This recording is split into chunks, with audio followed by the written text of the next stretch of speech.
Вітаю ўсіх у эфіры Еўрарадыё. Я Марыя Вайтовіч. Сёння ў нас у гасцях палітык Анатоль Лябедзька. Вітаю вас, спадар Анатоль. Вітаю, добрага ўсім дня. Пагаворым пра прапанову Зянона Пазняка весці перамовы ў Мінску, пра новую палітычную кааліцыю ў Літве, пра ролю сям'і Ціханаўскіх, пра 26-ю гадавіну ўзнікнення Віктара Ганчара, ну і шмат чаго іншага. Я заклікаю вас быць актыўнымі, задаваць, калі ласка, пытанні, пакідайце каментары ў чаце пад нашым стрымам, калі для вас гэта бяспечна. Апошнім часам шмат гавораць пра ініцыятыву Зянона Пазняка.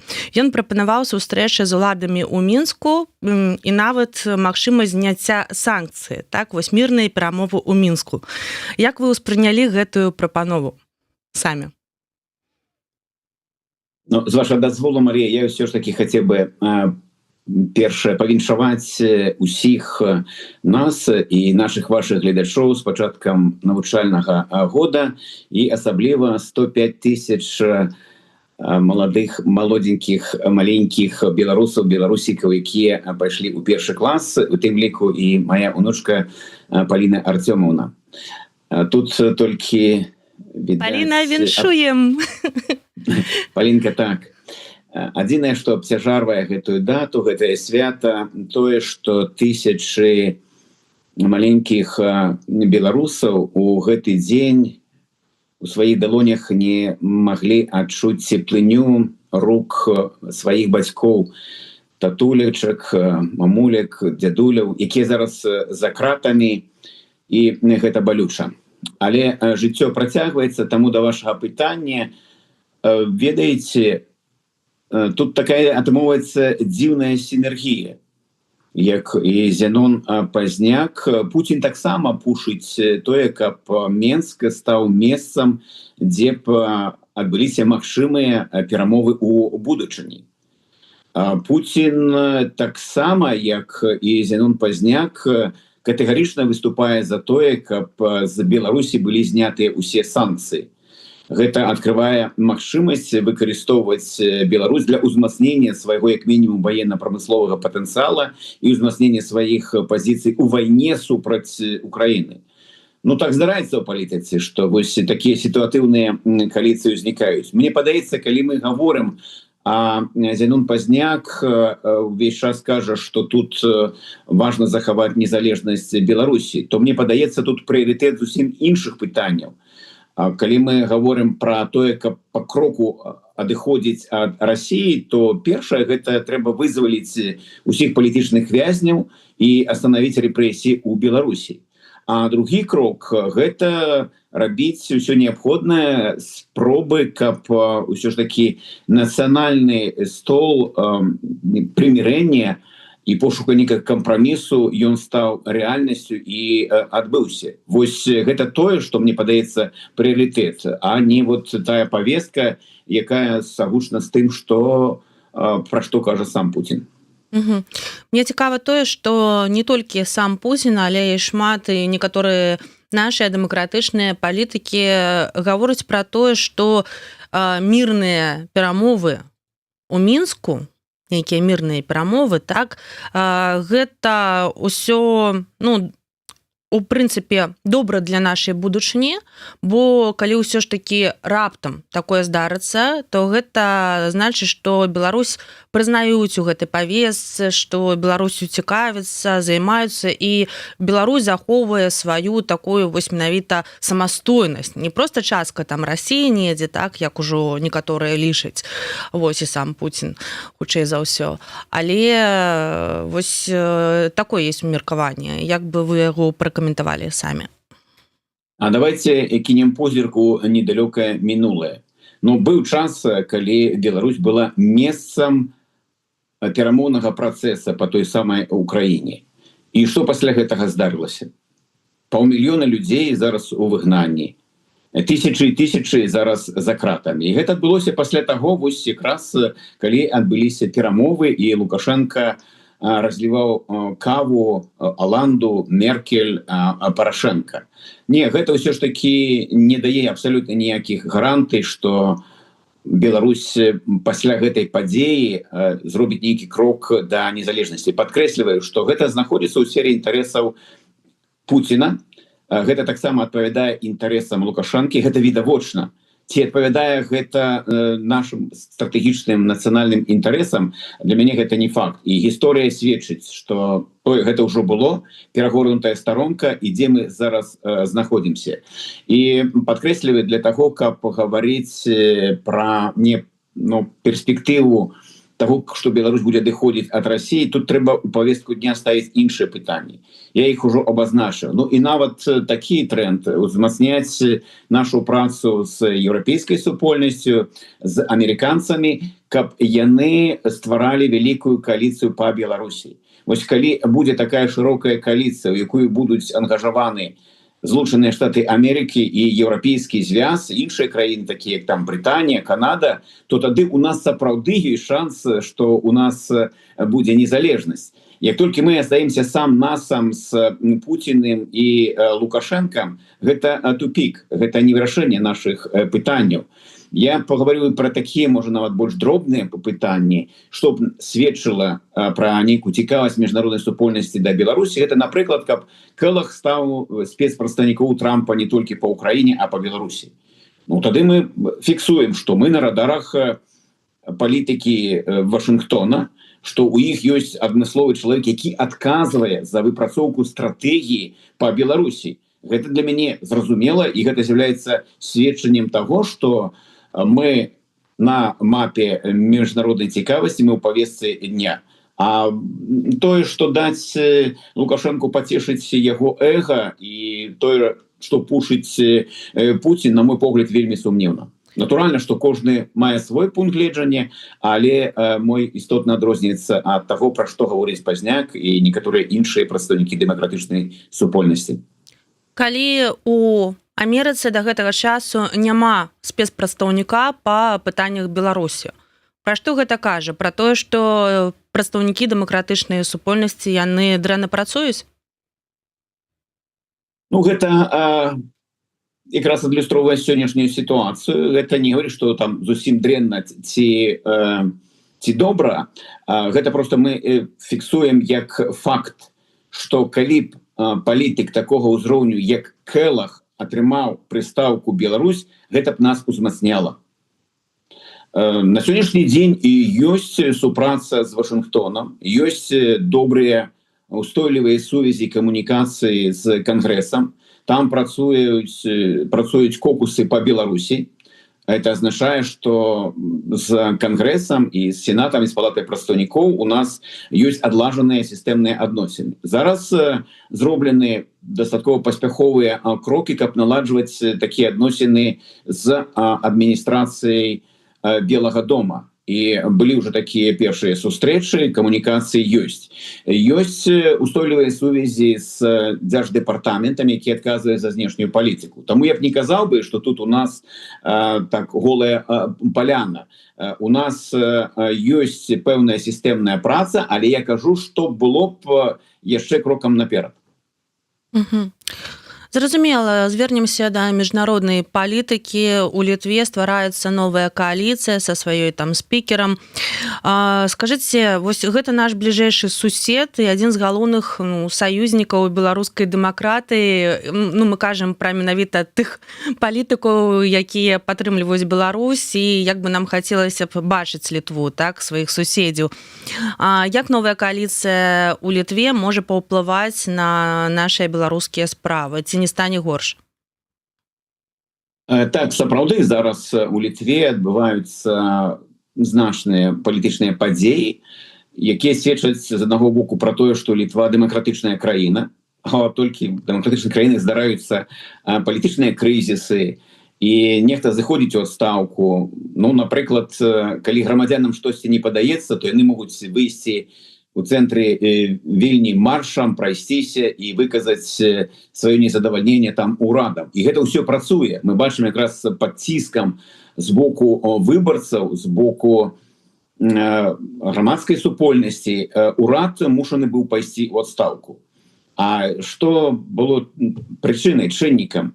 Гэта некія пэўныя хібы, якія былі там у дакументацыі прэм'ер-міністра там 10 гадоў ці 12 назад. Але гэта было дастаткова. Калі перакладаць эту сітуацыю на Беларусь, то мы бачым просто неверагодныя памеры карупцыі, некантралюемасці, і пры гэтым людзі дзесяткамі гадоў знаходзяцца на сваіх месцах, і выбарцы ніяк не ўплываюць. Таму з аднаго боку гэта як быццам палітычны крызіс у Літве, але ён якраз сведчыць пра тое, што падаткаплацельшчык, выбарца, ён уплывае на сітуацыю. І тут памяняўся ўрад, зараз новы, і вы маеце рацыю, многія задаюцца пытаннямі пры новым урадзе для беларусаў, якія знаходзяцца ў Літве, а гэта на сённяшні дзень там больш за 52 тысячы, якія прыехалі, якія там працуюць часова ці пастаянна знаходзяцца у Літве, 52 тысячы. І натуральна, што кожны дзень на мяжы вялікія чэргі, беларусы едуць у Літву ці праз Літву. Таму гэта пытанне хвалюе многіх, ці не пагоджваць гэта стан беларусаў у Літве і магчымасці для беларусаў, якія знаходзяцца ў Беларусі. Наша стратэгія такая: трэба працаваць з усімі урадамі. І наша галоўная задача аб'ядноўваць і левых, і правых па беларускай павестцы дня. Таму што мы зрабілі за гэты час? За гэты час нам удалося адбудаваць вельмі добрыя стасункі з Міністэрствам замежных спраў, і гэта сапраўдны хаўруснік для беларусаў. Яны моцна трымаюцца пра беларускай пазіцыі, яны падтрымоўваюць офіс Святланы Ціханаўскай. Мы бачылі тут пэўныя такія скандальныя заявы некаторых літоўскіх палітыкаў, нават спрабавалі арганізоўваць нейкія пратэсныя акцыі супраць Ціханаўскай і яе офіса. Гэта нічого не спрацавала, таму што і Міністэрства замежных спраў, і адміністрацыі Наўседы, яны падтрымоўваюць офіс Святланы Ціханаўскай. Мы чакаем зараз, што пэўныя змены адбудуцца ў Сейме. Чаму для нас гэта важна? Там ёсць група за дэмакратычную Беларусь. Яна для нас важная. І вот у сакавіку, гэта з апошняга, калі было галасаванне, каб беларусаў у правовым полі Літвы прыраўняць да расейцаў, менавіта дзякуючы гэтай групы мы дабіліся таго, што расіяне засталіся, а беларусы з гэтых паправак зніклі. І гэта якраз інтарэсы тысяч беларусаў, якія праязджаюць праз беларуска-літоўскую мяжу. Таму нам неабыякава, хто будзе спікерам. Адзін з найбольш верагодных прэтэндэнтаў гэта якраз кіраўнік групы за дэмакратычную Беларусь у Сейме Літвы, спадар Йозас Олекас. Калі ён становіцца спікерам, я лічу, гэта маё перакананне, што мы умацоўваем свае пазіцыі, калі мы гаворым пра парламенцкую састаўляючую. І зараз, чым мы займаемся, п'ем гарбату, каву з іншымі дэпутатамі і спрабуем ангажаваць, калі сыдзе, напрыклад, Олекас, калі яго бяруць спікерам, то для нас важна, хто зойме яго месца ўжо ў групе. Гэта інструмент. Але вельмі важна, каб з гэтым чалавекам была прамая сувязь, і каб мы маглі не дапусціць таго, што адбывалася ў сакавіку, і каб мы вырашалі пытанні беларусаў, альбо як мінімум не дапускалі пагаршэння іх стану. Таму так, палітычны крызіс ёсць, новая канфігурацыя кааліцыі, але я гавару, што у нас добрыя напрацоўкі з мінулага, добрыя кантакты, і я думаю, што і звяртаюся зараз да беларусаў, дыхайце спакойна. Мне падаецца, што ў бліжэйшы час нейкіх зменаў да горшага я б не чакаў бы. Тым не менш, спадар Анатолій, вы жывеце ў Літве, я думаю, што вы бачыце лепш за ўсіх нас, так, розныя настроі, так, у грамадстве літоўскім. Улічваючы ўжо некаторыя канфлікты, якія ўжо былі, так, улічваючы, у прынцыпе, тое, што Літва – гэта дэмакратычная краіна, і там да ўлады могуць прыйсці хто заўгодна, тыя людзі, якіх абярэ там народ. Скажыце, калі ласка, ці можа так стацца, што увесь наш умоўны парламент у эміграцыі, так, і Святлану Ціханаўскую, тым ліку, папросіць проста з'ехаць з Літвы? І ці гатовы вы да такога раскладу, і ці ёсць нейкі план Б? Ну, мы готовы да ўсяго, да розных падзеяў, але не прагназуецца такі варыянт. Я апошні тыдзень актыўна сустракаўся з палітыкамі, з дэпутатамі, з розных палітычных групаў. І так ці інакш гэта пытанне таксама ўзнікала падчас нашых сустрэчаў. Дык вось, усе адказныя палітычныя сілы, а гэта ў першую чаргу сацыял-дэмакраты, якія з'яўляюцца асновай правячай кааліцыі, і кансерватары, якія ў апазіцыі, яны адназначна вельмі выразна падтрымоўваюць і Святлану Ціхановскую, і офіс Святланы Ціхановскай. Дарэчы, вот зараз у Даніі была сустрэча Будрыса, гэта міністр замежных спраў Літвы, Святланы Ціхановскай. Ён яшчэ раз, чарговы раз выказаў сваю падтрымку. Так, яны кажуць, у нас грамадства дэмакратычнае, мы не можам заткнуць там кляп у рот выбарцаў, мы не збіраемся нікога там прыцягваць да адказнасці, гэта дэмакратыя, у іх ёсць магчымасць, нават калі у цябе адзін голас, як такого даволі скандальнага депутата Сініцы, які адзін сярод 141 депутата ў сейме Літвы, але ён можа гаварыць усё, што заўгодна.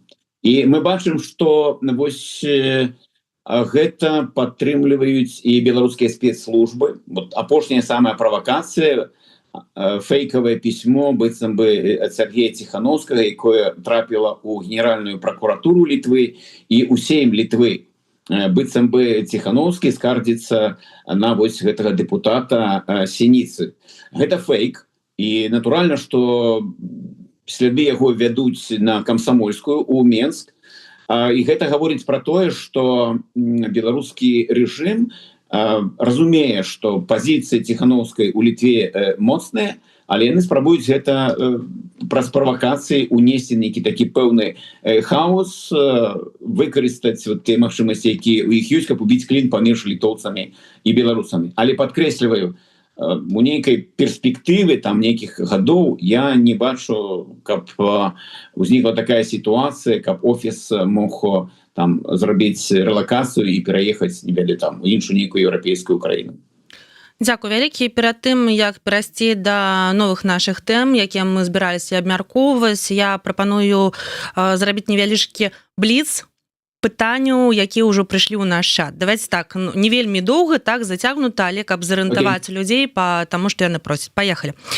Пытанне да госця. Што будзе рабіць Лукашенко, калі санкцыі так абціснуць, што грошай у бюджэце стане катастрафічна не хапаць, а Расія выставіць умовы для атрымання дапамогі, уваход у склад Расіі? Ну, гэта зусім нейкі неверагодны сцэнар.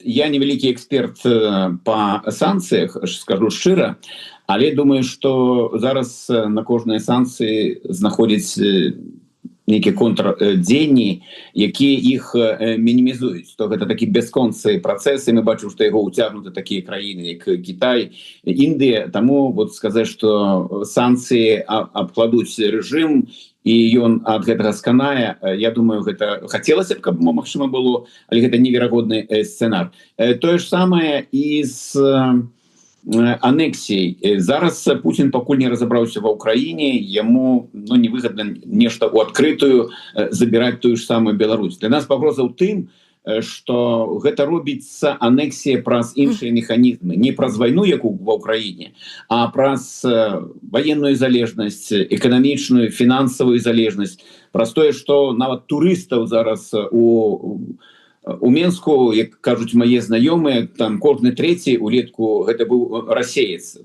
Навучанне беларусаў і гэтак далей. То бок тут іншыя механізмы. Гэта трэба прымаць як выклікі і разумець, што нам трэба шукаць альтэрнатыву, каб не было жалезнай заслоны на мяжы з еўразвязам, з Амерыкай, і каб адсюль таксама было супраца. Дзякуй вялікі. Наступнае пытанне. Спадар Лебедзька, як вы ставіцеся да Сергея Ціхановскага? Я стаўлюся да яго і з павагай, у нечым я яго крытыкую. Ну, гэта як бы не мой там палітычны персанаж, якім я там захапляюся, я пра гэта гавару шчыра. Я там не быў падчас 2020 года там у яго ініцыятыўнай групе, дарэчы, як і ў іншых. Для мяне гэта чалавек, які сыграў вельмі важную ролю ў падзеях 2020 года. І тут трэба зняць капялюш, і незалежна ад таго, як мы да яго персанальна адносімся, сказаў, што ён зрабіў крутую важную справу. Это была гістарычная падзея, і яго там постаць заўважная. Што адбываецца сёння? Я бачу, што яму складана, цяжка адаптавацца. І на пачатку ён нагадваў мне раку, якая без берагоў. А вось зараз я бачу, што ён у Даніі і нешта чытае з аркуша паперы. Для мяне гэта вот такі маленькі знак, але ён важны. Гэта азначае, што чалавек пачынае разумець, што не заўсёды трэба пакладацца вот на тое, што з сябе там выплёскваецца. Калі ты палітык, а ён палітык, то натуральна, што свае пасланні ты мусіш фармуляваць вельмі дакладна і карэктна. Таму паглядзім, ён яшчэ ў пошуку сваёй нішы. Давайте дапаможам яму знайсці гэтую самую нішу. Я думаю, што гэта нейкія інфармацыйныя такія рэсурсы, бо ў яго даволі вялікая аўдыторыя. Дзякуй. Пытанне спадару Лябедзьку. Калі Расія, не дай бог, канешне, пачне атаку на Літву, што будзе рабіць спадар Лябедзька, ці будзе абараняць Літву са зброяй у руках супраць расійскіх агрэсараў? Буду. Бо я пра гэта ўжо некалькі разоў публічна казаў. Падчас дыскусіі з маімі літоўскімі сябрамі, калі ў нас была такая дыскусія, вот што трэба для беларусаў тут, ці рабіць больш нейкіх заслонаў, ці іх інтэграваць больш у грамадства. І я гаварыў, што вот тыя беларусы, якія зараз у Літве, гэта ўсё ж такі магчымасці, а не выклік для Літвы. І калі правильно выбудоўваць палітыку адносінах да беларусаў тут, то не дай бог, як вы кажаце, калі будзе вайна, то мы дакладна можам сфармаваць полк, і можа не адзін, Каліноўскага.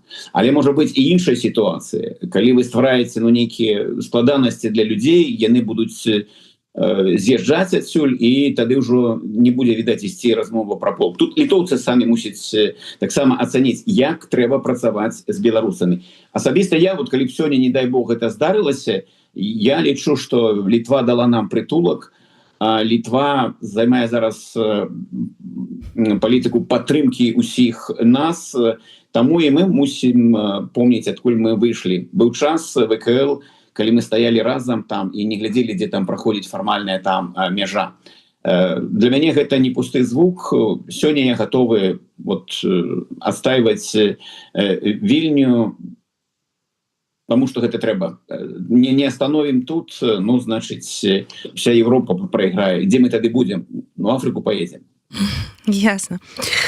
Дзякуй. І яшчэ одно пытанне. Ці падтрымліваеце вы размяшчэнне супрацьпехотных мін на літоўска-беларускай мяжы?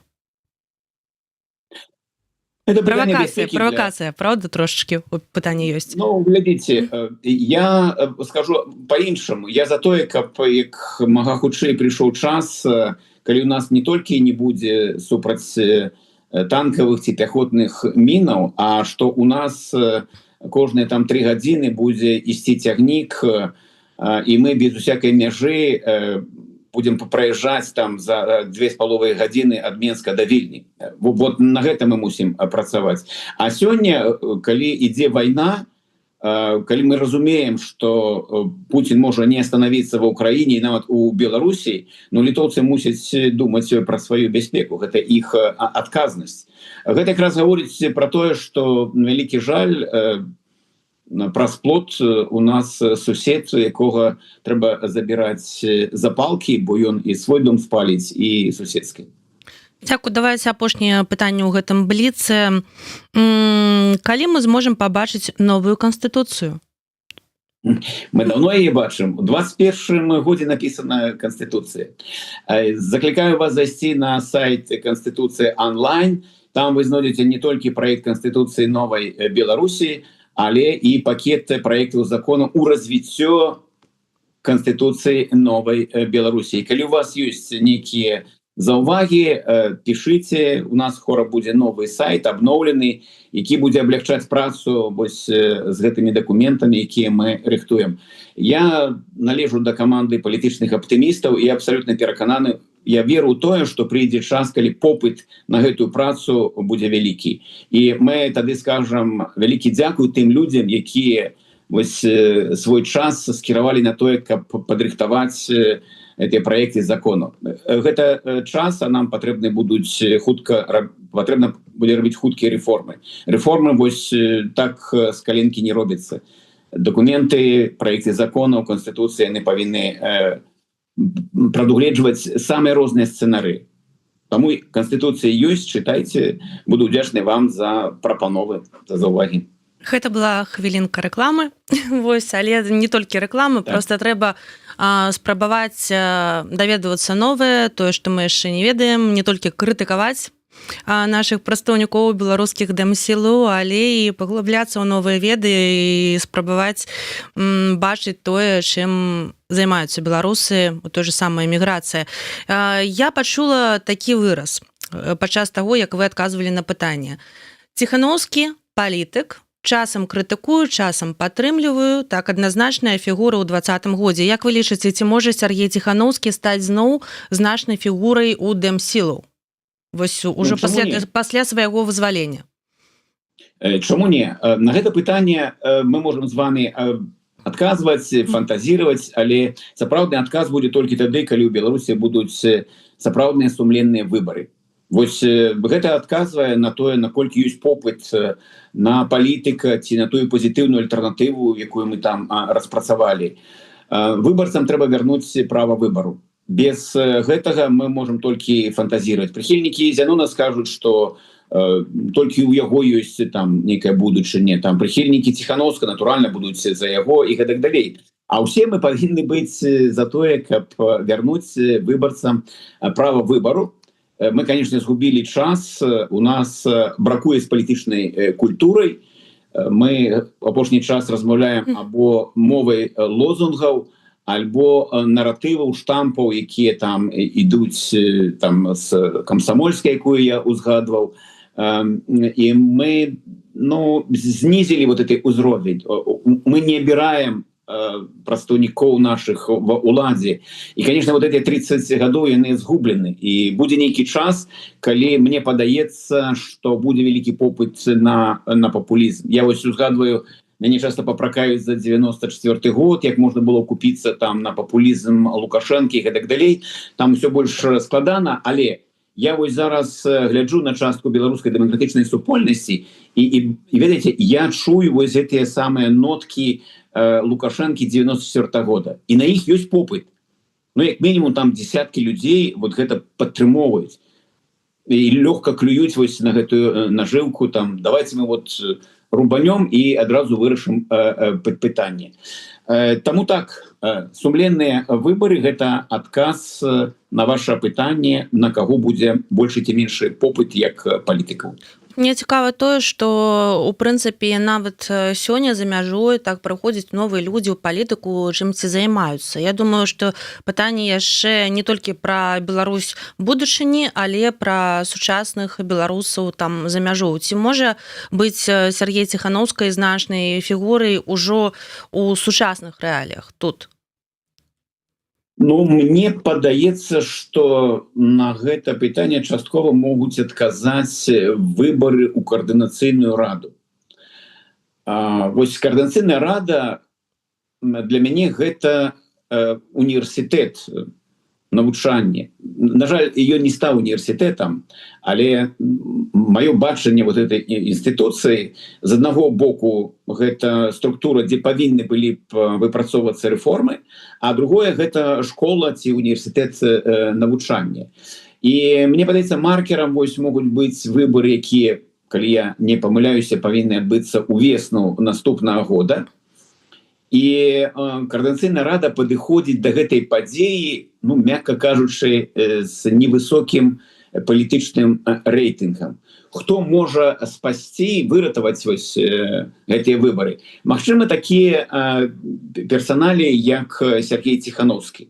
Вось калі яны пойдуць туды сваёй камандай, сваёй праграмай, дай Бог, можа, да гэтага часу з турму выйдуць яшчэ іншыя цяжкавагі палітыкі, і тады гэта можа быць вот таким першым таким пробай паглядзець, а хто, ну як мінімум там у замежжы, тому что з Беларусі мало хто рызыкне у гэтым удзельнічаць, а хто з іх ось мае аўтарытэт і можа сфармулюе нейкія планы, нейкія сваё бачанне пераменаў, і паглядзім, дажывём да вясны. Гэта маё такое шчырае пажаданне, каб усё ж такі выбары адбыліся і каб там была цікавасць. І я думаю, што Сергей Ціхановскі хутчэй за ўсё дакладна будзе удзельнічаць у гэтых выбарах. Паглядзім, замер нейкі будзе. Разумею, што вострае пытанне, але я ведаю, і вы самі кажаце, што часам крытыкуюць Сергея Ціхановскага, таму не магу не задаць гэтае пытанне. Як вы лічыце, публічныя выступы Сергея Ціхановскага сёння, яны шкодзяць ці наадварот неяк ідуць у плюс сітуацыю ў Беларусі, так, вось дапамагаюць, скажам так. Якое ваше меркаванне? Ну, тут нельга адназначна сказаць так ці не, таму што ў яго былі розныя пасланні. Напрыклад, першая прэс-канферэнцыя, якую ён рабіў, яна выклікала, ну, мне падаецца, там падаўляючая большасць вельмі пазітыўна ўспрынялі, і гэта было вельмі так па-чалавечаму, гэта кранальна было да слёз, і ён сваю місію там выканаў. Былі неўдалыя там выказванні яго і пра нейкі анклаў тут у Літве, які даў магчымасць за гэта зачапіцца нашим так званым сябрам, тая ж вуліца Навальнага ў Менску, ну, нейкія спрэчныя, на мой погляд. Але тут же у мяне можа быць адзін падыход, у вас іншы, і гэта нармальна. Я б сказаў бы так, ён жывы, ён актыўны, і ён у пошуку, я пра гэта ўжо гаварыў, ён шукае сваё месца. Яму складана, таму што ён на 5 гадоў быў вырваны з кантэкста жыцця. І для мяне гэта змякчаючыя такія абставіны. Што будзе вот зараз рабіць? Ужо, як кажуць, 100 дзён Ціхановскага прайшло. І далей будуць узрастаць больш патрабаванні да Сергея. Як, дарэчы, і да любой такой фігуры, і падкрэсліваю, я вельмі спадзяюся, што у нейкай бліжэйшай перспектывы выйдуць і Бабарэка, і Калеснікава, і Севярынец, і Статкевіч, і іншыя. І пералічваць можна доўга, на жаль. Так, такая сітуацыя ў Беларусі. Ясна, дзякую вам вялікі. Я хацела бы яшчэ паразмаўляць наконт Сергея Ціхановскага, наконт таго, нейкага ліста, што там адбылося. Генпракуратуру прыйшоў нейкі ліст, які адсылаў нібыта Сергей Ціхановскі. Пасля казалі, што гэта нібыта фейк. Можаце распавесці гэтую гісторыю для тых, хто не моцна ў кантэксце? Ну, гэта фейк. Што адбылося? Я думаю, што гэта дзейнасць беларускіх спецслужбаў у Літве, магчыма, там у кааперацыі з расійскім ФСБ, і іх галоўная задача ствараць канфлікты паміж літоўцамі і беларусамі. Ну і натуральна, вось з'яўленне такога пісьма, гэта быў разлік на пэўны скандал, і ён часткова апраўдаўся. Ведаеце, літоўцы ўжо так доўга жывуць пры дэмакратыі, што яны сталі крышку наіўнымі. Бо калі б, напрыклад, мне трапіла гэта пісьмо, я адразу бы сказаў, што, напрыклад, ад офіса Ціхановскай не можа прыйсці ў літоўскую установу пісьмо на рускай мове. Ну, гэта выключна, гэта алагічна. А там успрынялі гэта, што гэта сапраўды можа быць так. Ну і таму не адразу разабраліся з гэтым пісьмом, і нават сабралася камісія у Сейме Літвы, яны гэта ўсё абмяркоўвалі, пакуль не знайшлі самае простае звярнуцца да крыніцы. І адразу было заявлена, што, канешне ж, гэта фейк, ніхто гэта пісьмо не пісаў ні з офіса, ні сам Сергей Ціхановскі. Я ў двух словах для тых, хто не разумее, пра што ідзе гаворка. У пракуратуру Літвы паступіў ліст з заклікам правесці расследаванне ў дачыненні дэпутата Сейму Вітаўтаса Сяніцы, нібыта аўтарства Сергея Ціхановскага. Вось. У чым там канфлікт з гэтым Сяніцы, ну? Так. Мы яго узгадвалі, што вот ён якраз рабіў гучныя заявы, каб офіс Светланы Ціхановскай пакінуў Літву, ён нават арганізаваў акцыю каля Міністэрства замежных спраў, там прыйшло некалькі дзесяткаў чалавек, і пасля гэтага вот як фідбэк, што быццам бы ужо Ціхановскі пакрыўдзіўся на Сініцу і напісаў на яго, ну, можна сказаць, такі данос у Генеральную прокуратуру усей Літвы. Фейк, правакацыя. Я ведаю, што і ў галаве там Ціхановска такой думкі не было скардзіцца, таму што ўсе разумеюць, што дэпутат Сейма Літвы, не толькі дэпутат, але і любы грамадзянін можа і праводзіць акцыі і свабодна выказвацца ў медыі, за гэта не будзе ніякіх наступстваў, ніхто яго як Ціхановскага не кіне ў турму. Але падкрэсліваю, на выхадзе гэта фейк, гэта правакацыя, з гэтым разабраліся, але я прагназую, што мы будем яшчэ сведкамі не адной такой правакацыі.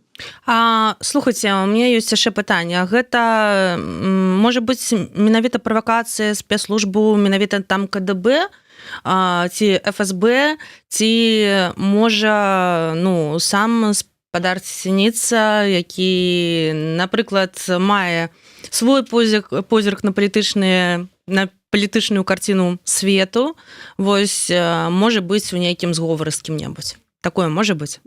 Я схіляюся да спецслужбаў.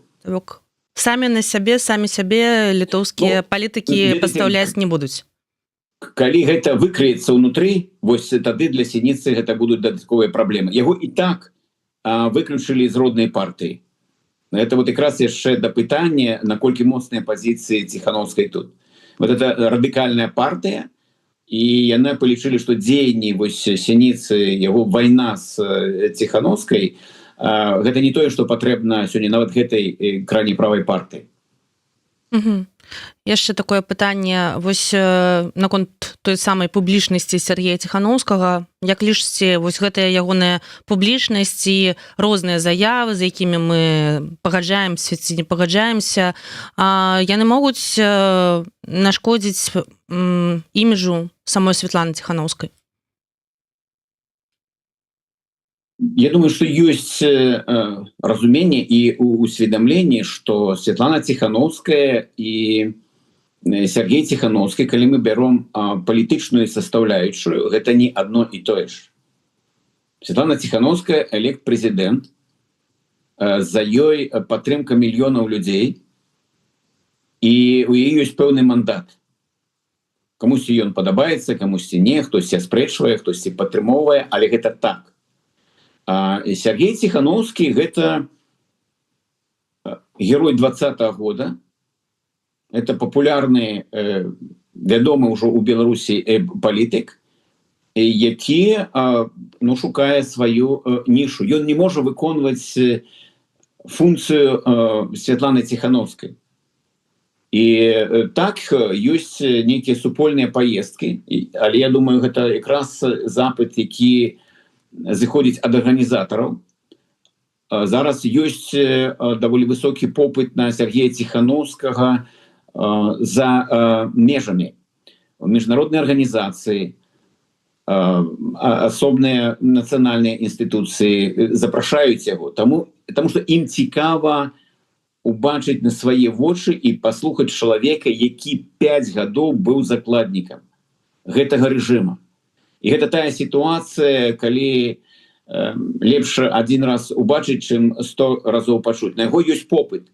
І таму некаторыя паездкі, яны едуць разам, але кожны выконвае сваю функцыю.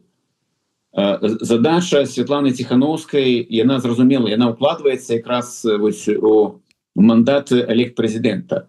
А Сергей Ціхановскі, ён на гэтым этапе больш гаворыць якраз як чалавек, які гаворыць пра тэмы палітычных вязняў, таму што ён сам з гэтага асяродка. Ну, натуральна, там і іншыя пытанні падымаюцца.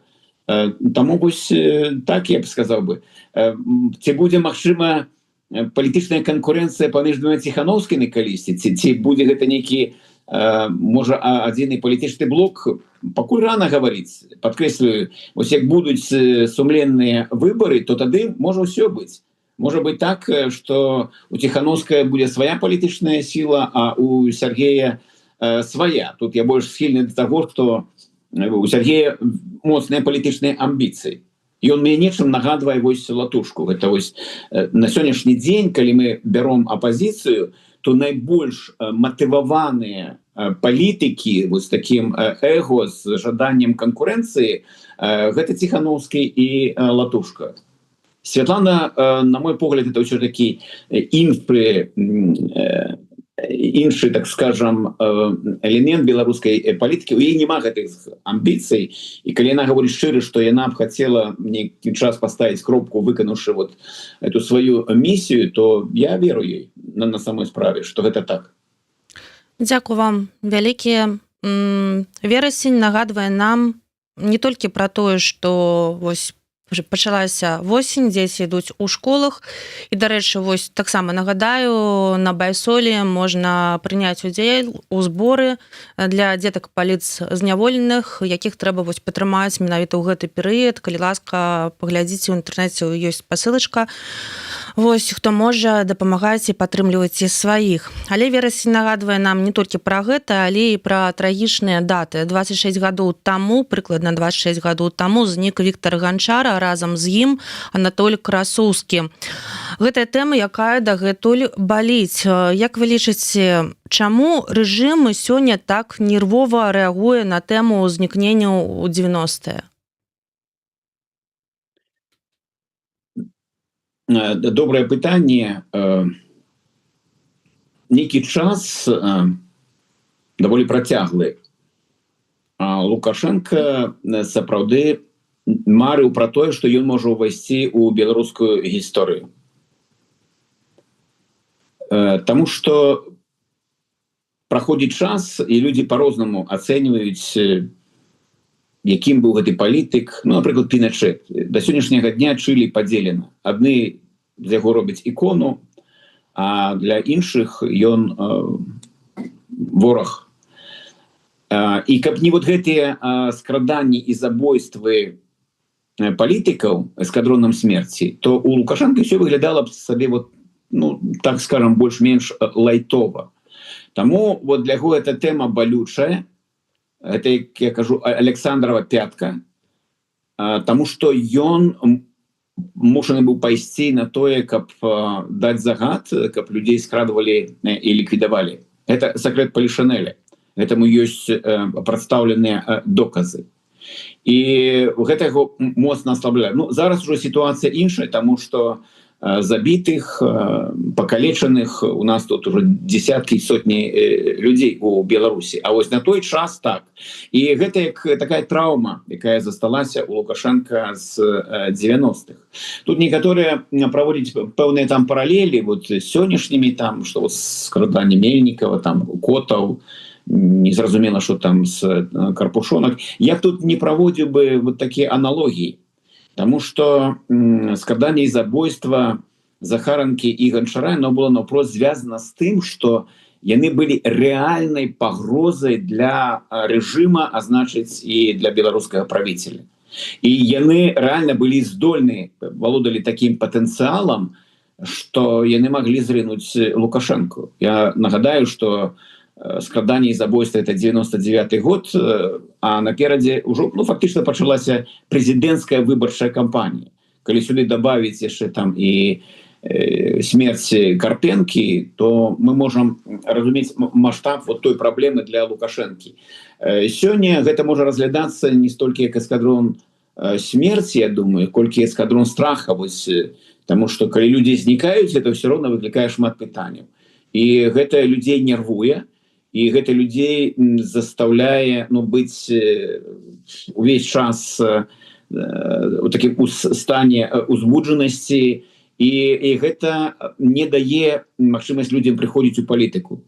Калі у вас страх ваш спадарожнік, то вы заўсёды будете вводзіць самацэнзуру, вы будете абмяжоўваць.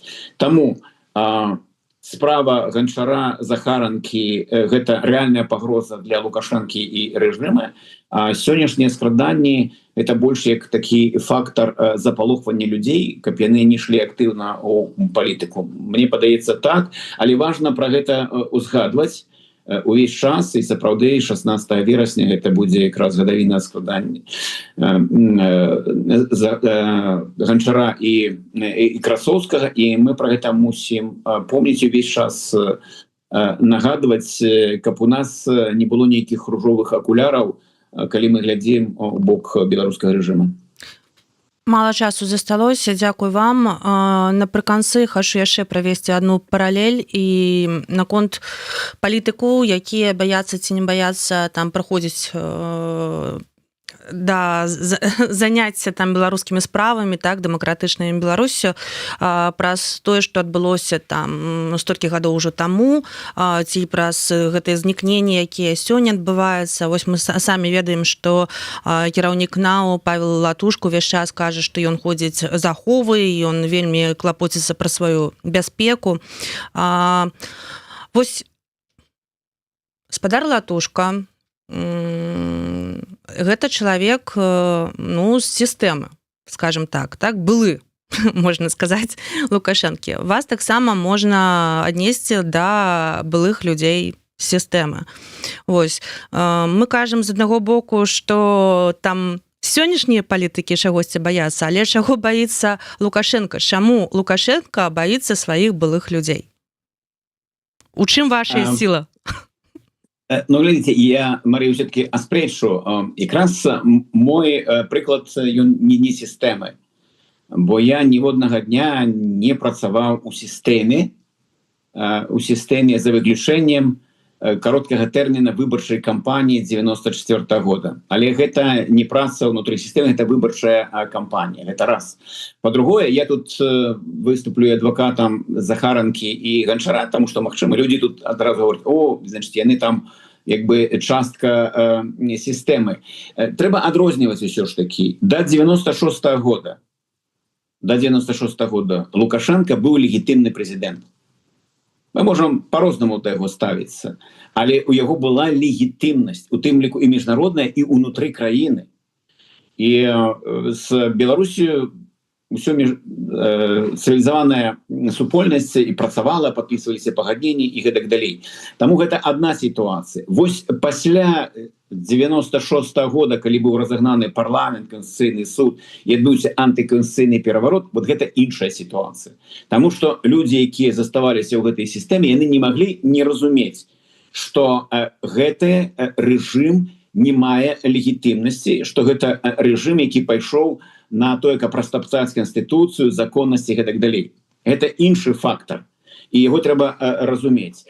Што датычна вось якраз людзей, якія там былі з сістэмы, вот, яна была аўтарытарнай, яна была антычалавечай, незаконнай, і Лукашенко лічыць, што усі, хто там быў міністрамі, хто там выходзіў урад, у гэту так званую палату, і Лукашенко карміў іх сваіх рук. І у яго тут спрацоўвае псіхалагічны фактар. Гэта я вас зрабіў тым, кім вы ёсць, а вы мне вось такі бумеранг. І таму гэтыя людзі аўтаматычна трапляюць у чорны спіс. І чым вышэй была пасада гэтага чалавека ў гэтай сістэме, тым большы негатыў Александра Лукашэнкі да гэтых людзей. То бок гэта не страх Лукашэнкі, а помста? Ці ўсё ж такі Лукашенко баіцца? Гэта помста. Гэта ў першую чаргу помста. Калі гаварыць пра страх, то трэба, каб была вот сітуацыя Ганчара Захаранкі, якія рэальна перад прэзідэнцкай кампаніяй былі моцным выклікам для Лукашэнкі. Таму гэта ў першую чаргу матывацыя помсты, на мой погляд. Дзякую вам вялікі. Я нагадаю, што сёння у нас у гасцях быў палітык Анатоль Лябедзька. Мы размаўлялі пра палітычную сітуацыю ў Беларусі і ў свеце. Дзякую, што знайшлі для нас час. Для вас працавала Марыя Вайтовіч. Заставайцеся з намі, у нас будзе яшчэ адзін цікавы эфір. Дзякую, Марія. Усяго добрага. Да пабачэння.